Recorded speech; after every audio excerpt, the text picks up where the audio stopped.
Danilo, bienvenido. Gracias, Che. Qué gusto tenerte. Gracias, un gusto estar acá. Bueno, Danilo, contanos un poquito de tus inicios, o más bien de tu infancia. ¿Qué tipo de niño eras? Bueno, un poco introvertido. Vengo de una familia de 5 hermanos. Había mucha actividad en la casa en Costa Rica. Y bueno, muy tranquilo, muy tranquilo. Creo que mis padres notaron que desde pequeño tendía a lo artístico. Me gustaba cantar, me encantaba la pintura hasta el día de hoy. Entonces me perdía muchísimas horas creando historias, dibujando, actuando, dicen también. Yo no recuerdo muchas de esas cosas, pero bueno, esa era era un asiduo lector. Me encantaba estudiar, era buen estudiante en la escuela. Eras un nene bien portado. Sí, siempre que yo hablo de la historia de Jacob en la Biblia, yo me comparo un poquito a Jacob como el tipo que estaba metido siempre estudiando en internet y tal. Y Esaú era el que andaba en el campo haciendo trabajo. Bueno, yo no era mucho afuera. Pero porque tus hermanos jugaban al fútbol, ¿cierto? Sí. Yo te escuché contar de tu familia que tu papá dirigía un equipo de fútbol, ¿cierto? Papá era una especie de padrino de equipos de fútbol. Okay. Y aparte en su negocio recibía muchas orquestas y grupos musicales. Entonces yo crecí en esos dos ambientes, mirando ensayos de música y partidos de fútbol. Mis hermanos mayores eran fanáticos del fútbol. Yo nunca pegué con el fútbol. Entonces mi cosa era el arte y la lectura y esas cosas, ¿no? ¿Y de adolescente algo cambió? Yo creo que no mucho. Pues yo me tuve que meter en algún club de deportes en el colegio, o sea, como sea, pero realmente el estudio era lo más importante. Sí estuve muy metido en el arte.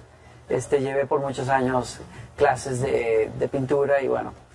¿Alguna vez hiciste un cuadro, pintaste? Hice muchos. ¿En serio? Hombre? Hice muchos. Lo dejé por esas cuestiones sería bueno hablarlo en otro momento, pero esas cuestiones me puse a pensar en algún momento cuando me hice un líder muy comprometido con una iglesia. Ajá. Que quizás la inversión de tiempo era demasiada y yo debería de estar haciendo otras cosas más espirituales.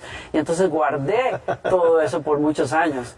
Y recién quizás hace unos 3, 4 años atrás fue que comencé a comprar cosas y las tengo ahí listas para pintar otra vez. ¿Para tu vejez o para...? Yo creo que sí, o sea, no lo hago quizás no me he decidido a hacerlo porque siempre veo las historias de personas que cuando se ponen viejitos comienzan a pintar flores y pajaritos y qué sé yo. Bueno, eso no es lo que quiero hacer cuando sea viejo, pero sí me gusta mucho. ¿Y cómo fue tu conversión? Fíjate que un par de chicas estudiantes de un seminario bíblico me hablaron de Dios cuando yo tenía 9 años. Venía saliendo del servicio dominical para niños y me cautivó, honestamente. O sea, la manera en que ellas presentaron a Dios me robó el corazón. Tardamos una semana en volver a vernos y toda aquella semana yo estuve pensando en lo que me habían dicho. Lo curioso es que mis papás justo en ese momento se estaban separando, había mucho conflicto en la casa y yo no podía dormir, no podía comer, estaba realmente en un cuadro de depresión severa de niño. Y una cosa que yo noté fue que después de conversar con ellas, esa noche en particular, cuando yo luchaba para poder dormir, tomé la tarjeta que me habían regalado y tenía el mensaje Dios te ama. Fue muy sencillo, pero me calentó realmente el corazón, por decirlo de alguna manera. Siempre he dicho que fue como si un rayo de luz hubiera entrado en ese cuarto. ¿Tu familia entonces no era cristiana? No.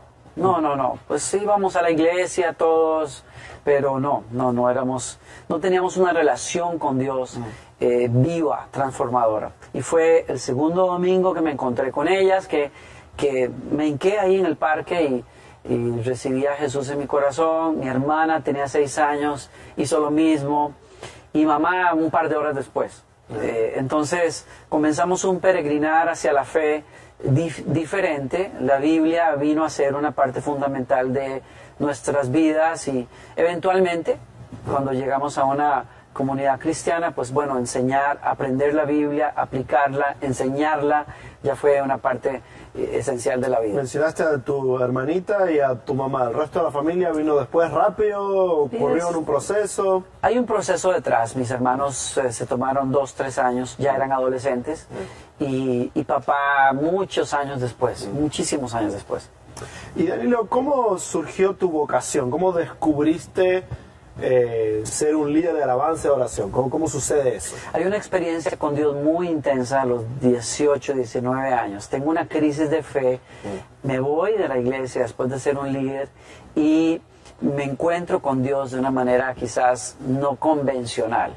Me encontré, digo yo convencional porque no me lo encontré en una iglesia, sino mientras yo huía de las cosas de la iglesia. Y ese encuentro con Dios es como una segunda conversión, por decirlo de alguna manera. Tengo un amigo pastor que dice que un cristiano se convierte varias veces en la vida. Me pasó a mí. Y entonces, en el sentido de que tuve un reencuentro con la fe de una manera más profunda a los 18, 19 años por ahí. Y entonces, este encuentro con Dios como un Padre de amor me revolucionó el corazón y la vida. Y en ese momento estoy en la universidad y ya toco guitarra y tengo una pasión por la música. Y en mi devocional privado, por 2 años, descubro el poder que hay en hablar con Dios, en cantar, comunicarse con Dios a través de la música. Nunca te vi tocar la guitarra. Fíjate, quizás no me llegues a ver, pero pues la guitarra me fascina, la verdad, y en esos años la tocaba, pero una vez que monté una banda en esa época, conocí a unos músicos en la universidad, montamos una banda y por ahí nació esa vocación hacia la música. Yo no tenía idea, claro, de que me iba a dedicar a eso muchísimos años, claro, pero ahí fue que descubrí que quería hacerlo.